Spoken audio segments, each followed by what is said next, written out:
Coming to histopathology, radiographic features, differential diagnosis, treatment, and prognosis of mucoepidermoid carcinoma.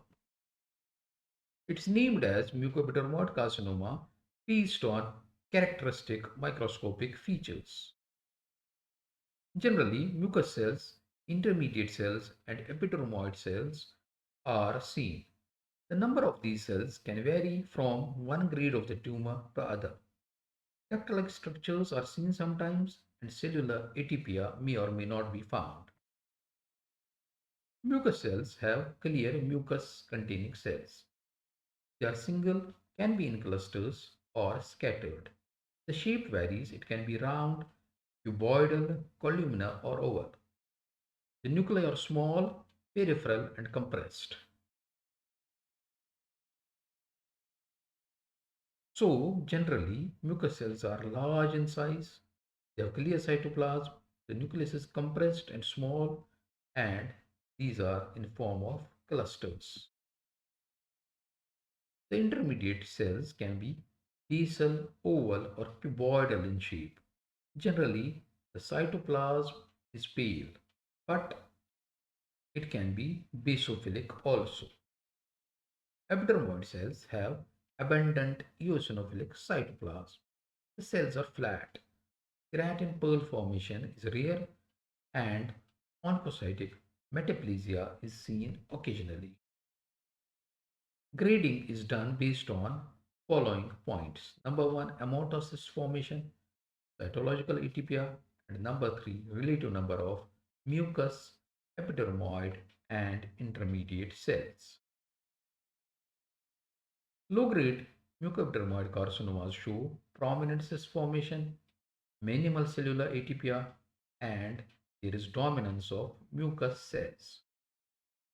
If cyst formation is less prominent than in low-grade mucoepidermoid carcinomas, then it is categorized as intermediate grade mucoepidermoid carcinomas. Also, cellular atypia may or may not be present. Here, intermediate cells predominate. Coming to high-grade mucoepidermoid carcinoma. Here, solid islands of squamous cells are seen. There is pleomorphism of cells and mitotic activity is more. It resembles squamous cell carcinoma.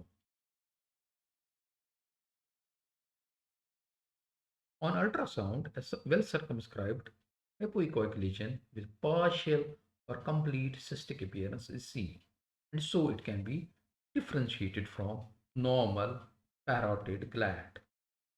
Coming to CT features, the low-grade tumors appear as well circumscribed masses, usually with cystic components. The solid components enhance and calcification is seen occasionally. High-grade tumors have poorly defined margins, they infiltrate locally and appear solid. Coming to differential diagnosis of mucoepidermoid carcinomas. For well circumscribed lesions, pleomorphic adenoma, Warthin's tumor, and adenoid cystic carcinoma are considered. But for high-grade tumors or those mucoepidermoid carcinomas which infiltrate, then adenoid cystic carcinoma, high-grade number 2 lymphoma, and those carcinomas, those lesions which metastasize, can resemble mucoepidermoid carcinoma. Coming to treatment, generally, tumors which are seen in both minor and major salivary glands are treated by wide local excision. But in case of parotid tumors, preservation of facial nerve is done. Generally, neck dissection or adjuvant radiotherapy is not required. But if high-grade mucoepidermoid carcinoma is seen in parotid, then complete parotidectomy along with removal of facial nerve is done. It is accompanied by neck dissection and adjuvant radiotherapy. Low-grade tumors have 90 to 98% survival rate and low recurrence rate. Hence, low-grade tumors show good prognosis. High-grade tumors, on the other hand, have 30 to 54% survival rate and very high local recurrence rate. So, mucoepidermoid carcinomas